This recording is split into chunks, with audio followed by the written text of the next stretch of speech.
Hi friends, it's Tracy from the Financial Freedom Diary, and today we are back to do my paycheck budget number 1 for the month of January. If you're new to my channel, please subscribe below. Hope y'all are having a super fantastic day and your Christmas was a wonderful Christmas if you celebrate.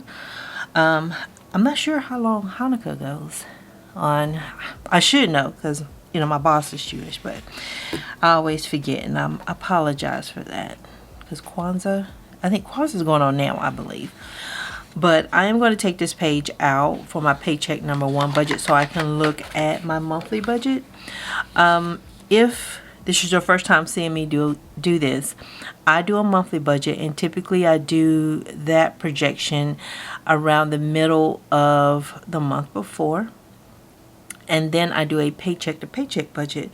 My paycheck to paycheck budgets are exactly what I'm going to do unless something occurs and I can't do it and I need to pivot. But the monthly budget just kind of lets me know what can be done. So if I need to modify some behavior now, before I close out December, I can go ahead and do that. But yeah, that's how I do things.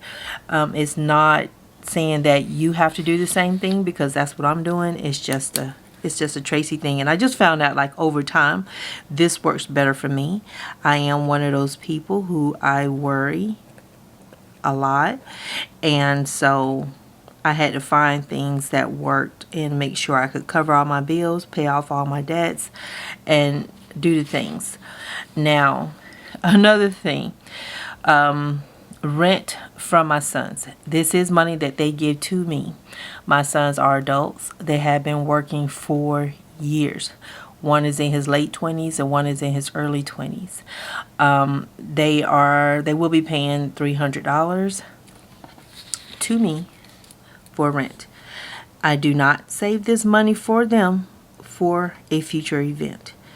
And let me explain. When they graduated from high school, and technically it was before they graduated, because I don't believe in popping up surprises on people. I like to let you know straight up.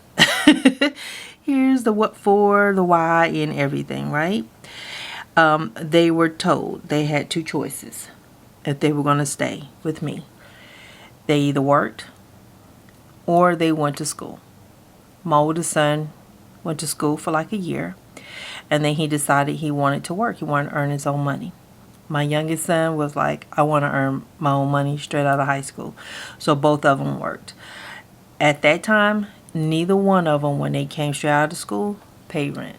The only thing I asked them to do was pay their portion of the cell phone bill and to pay for their snacks. In 2021, they started paying rent. Okay, so it wasn't before, all the years before. Because like I said, one is 27, one is 22. So that's how old they are. I live in Memphis, Tennessee. It's not always safe for a single woman by herself. You have habits and routines. People learn what those routines are. And next thing you know, you come home, your door's off the hinges, and all your stuff is gone. I have had that happen to me numerous times before when my sons were much, much, much younger. So now that they're older, they act like security for me. So the total income is going to be $29.68. My salary is $26.68. I get paid twice a month, the last day of the month and the 15th of the month. And really it's the last business day of the month. But that's the story behind that. I don't set this aside for their savings. And the reason why I don't is because they had to not only work, but they were responsible for saving for their future. They had to get to a certain base for them, a minimum emergency fund, because they didn't have a lot of expenses. And they also had to save for their wants, their needs, and all this other stuff. They had to do that on their own. I feel like, if something happened, yes, I can step in and help them, but they need to understand when they need to dip in to take care of things on their own. And what better way to do that than to be still under the same roof with me as they learn. I don't believe in enabling and coddling, and I especially don't believe in enabling men. Because these 2 are men. They may be my sons, but they're still men. So hopefully that helps you guys. understand. I feel like I know as a woman what I've been through. And I don't want to be that mom that's pushing out, like out of my home come two men that are no use to their future spouses or mates, or in the future they're no use because they're used to just taking instead of contributing. But yeah, so this year was their first time, and I have to give them credit. They actually saved more this year than they have any other year in the past. Why is that? I want to know, because I don't know. Now, I'm just writing in my categories for my bills, and I'm checking the dates to see which ones are coming out of the first one. So, yes, and I don't mind questions about my sons living here and people giving me their opinion. But the thing is, you have to understand that I'm not going to change anything, because when I set a rule here, it sticks. We come to an agreement, and that's what it is. I don't mix words with them, and we all just get along hunky-dory. I think all of us are kind of like straight shooters, so we don't nobody gets bent out of shape about anything, and they already knew the rules anyway. And plus, just because you see a small amount that I'm putting into their savings, this doesn't mean this is the first time I've been saving for my kids. Yeah, some people make assumptions, or they think they know, and they don't understand that I parent according to the personalities that are in my house. I can't parent for other people and how they want to be treated, or how they're going to treat their kids, or whatever they're going to do, because I know what I see here, and I know the shenanigans they get up to, y'all. Son savings. Automatically $60 comes out of my paycheck and goes into their savings accounts. This is a very old deposit. My health insurance, can I get the words out? $14. My identity theft is $4. And the 15th, these two may change, because I've been lazy and I haven't looked at that paper. My rent, I'm going to still put $10.62. And the internet is $112. I wonder if that's going to go up this year. And my subscription, which is my iCloud. I don't know, one of you guys gave me some good advice on that, and I do have to check and see about storage and if I need to be paying for this. It is on the list. And gas for my car, I'm just going to budget $50. I'm going to be going in probably 3 times a week in January. But I got to pack up my desk because they're about to break down our area to remodel, and we're going to move up to the 2nd floor. So my cube is going to be smaller, so I don't know how much space. Well, I know it's 6 by 6, so I'm going to lose some footage there. So 60 plus 14 plus 4 plus 1062 plus 112 plus 3 plus 50 is 1305. This is my bill total. But yeah, that's just a little backstory of my relationship with my sons. I barely see them. They work at night. I work in the daytime. We mainly see each other on Sundays. $29.68 minus $13.05, and I have $1,663 left to budget. And they understand fully. They can't live nowhere in Memphis for $150. Rent, food, utilities, and internet. Ain't no way. My son told me where he found a 1-bedroom, and it was in the side of town that he didn't want to live. So yeah, they know what this opportunity buys them, and it's just a little bit more time. Now when I get ready to buy a home and I leave Memphis, they want to stay, and so there's an agreement that I have with them and what kind of support I will give them, but they need to be ready to either go on their own two separate directions, or they're going to room together, or how they're going to do whatever they do. And I believe my youngest son would probably be the first one to peace out on everybody. He's a lot more independent. All right, so my cash envelopes for groceries, I budgeted $600. I believe there's 5 Sundays in January. Yes, 1, 2, 3, 4, 5. So $120 per week, which is about $40 per person. So $600 for groceries. $40 for restaurants. I'm going to add there. $55 for laundry. Household is $60. Personal is $150. And I know I didn't close out my budget for December. The reason why is I haven't got my utility bill yet. They came and read the meter Monday.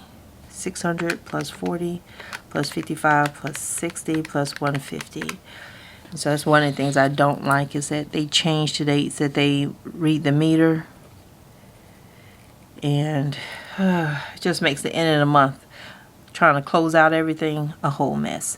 All right, so I had $1,663, and I'm going to subtract out $905 from my cash envelopes. I hope I added that up. I don't remember what I just said, so I'm sorry if I skipped over that. So I have $758 left to spend. Now let's look at these sinking funds. Holy, holy, holy moly. Whew. Breathe. Who gets first? I'm going to go with gifts, car maintenance, because my car just likes to show out, and moving,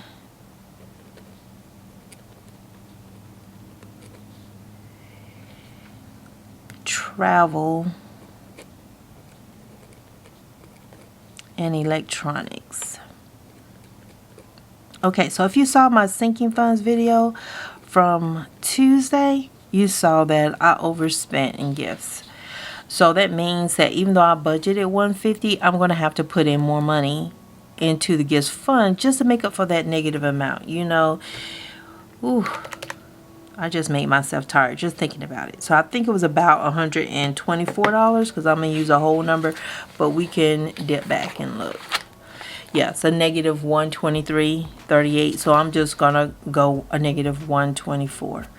So I know I had, in my yearly savings, I wanted to save $1,800 and add in 124, divide that by 12, and so I need to have like 160. So here I budgeted 150, but my goal for the month is going to be 160, so I can catch that up, and that way I'll have the money that I want for my gifts. So out of paycheck number 1, though, I'm just going to budget the 150, and then I'll take the extra 10 out of the next paycheck. So I hope that makes sense. 150. Car maintenance is $100. You know what? While I'm thinking about it, I'm going to put this in here, 160. So that way when I do paycheck number 2, I will look at this and say, oh, 150, I want to do 160. I need to take out an additional 10, because I know how my memory works. Car maintenance is $100. I need to build that back up. My insurance, I'm going to wait until paycheck number 2. Travel, moving was $200, so I'm going to take another $100 out for that. Travel, $100 for that. Electronics, $100, because I definitely got to take my phone into the Apple Store, and I'm hoping the line is not wrapped around the building like it was before and after Christmas. It's been a mess when I go through there. So 150 plus 100. So it's 300. So it totals like 550.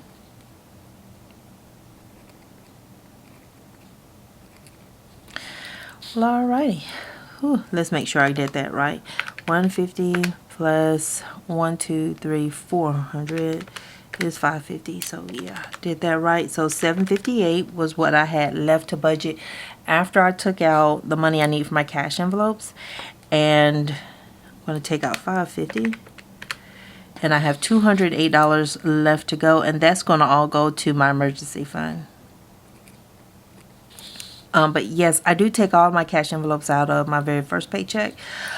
I do not like going to the bank.